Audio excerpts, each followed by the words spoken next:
Narito ako sa isang lugar na di ko maintindihan.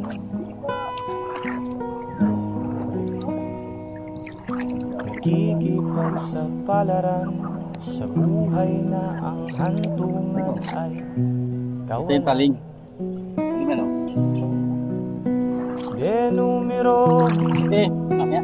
ang galaw ng tao, Taling. bawat gawin ay may presyo.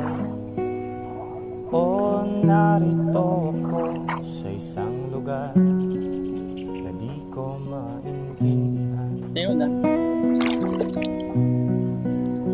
Oh, bayin na ko yan. Daing ng tao'y di pinapansin, nililipad ng hangin. Pangkain sa araw-araw ay di malaman paano pagkakasyahin. Lalong yumayaman ang mga mayaman, lalong naghihirap ang mga